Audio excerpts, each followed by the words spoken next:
Hi అండి, అందరు ఎలా ఉన్నారు? బాగున్నారా? నేనైతే చాలా బాగున్నాను. ఈరోజు వచ్చేసి దొండకాయ పచ్చడి చేస్తున్నాను. దొండకాయ సూపర్గా ఉంటుంది. ఏంటి అన్నీ సూపర్గా ఉంటాయి అనుకుంటున్నారా? నిజంగా చాలా బాగుంటుంది. వీడియోలోకి వెళ్ళిపోదాం, ఓకేనా? ఇప్పుడైతే స్టవ్ పైన కడాయి పెట్టుకొని నేను ఆయిల్ వేసుకుంటున్నాను. దొండకాయ ముక్కలు వేసేసుకుందాం. వీటిని వేయించేసుకుందాం. అయితే దొండకాయలు బాగా వేగిపోయాయి, తీసేసుకుందాం పక్కకి.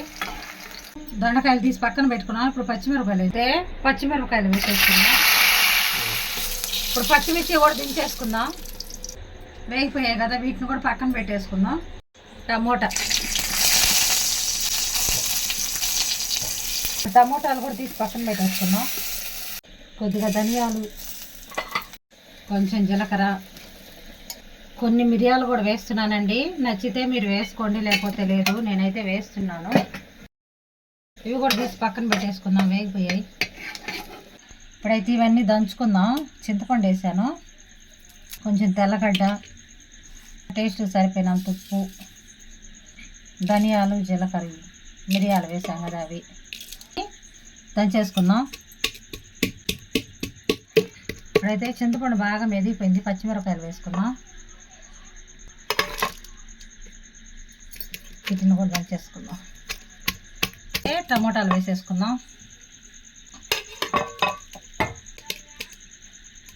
దొండకాయలు వేసుకుందాం. ఇప్పుడైతే పచ్చడి అయితే ఫైనల్గా దంచేసాను. దీన్ని పోపు వేసుకుందాం, తీసి పక్కన పెట్టేసుకొని. ఇప్పుడైతే పోపు కోసం కొద్దిగా ఆయిల్ వేస్తున్నాను. సేమ్ అదే బాండిట్లో హీట్ ఎక్కింది. తెల్లగడ్డ వేస్తున్నాను, కొంచెం పోపు దినుసులు. ఇప్పుడు పోపులో పచ్చడి వేసేద్దాం.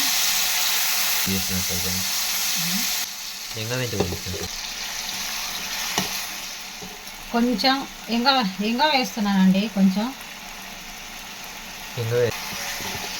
ఫైనల్గా అయితే పచ్చడి రెడీ అయిపోయింది. ఇప్పుడు స్టవ్ ఆపేసుకుందాం. పచ్చడి అయితే చాలా బాగుంటుందండి. వేడి వేడి అన్నంలో కొంచెం నెయ్యి వేసుకొని పచ్చడి వేసుకొని తింటే అంతేనండి. ఎంతో టేస్టీగా ఉండే దొండకాయ పచ్చడి అయితే రెడీ అయిపోయింది. ఓకే అండి, మా వీడియోస్ కనుక నచ్చినట్లయితే లైక్ చేయండి, షేర్ చేయండి, సబ్స్క్రైబ్ చేసుకోండి.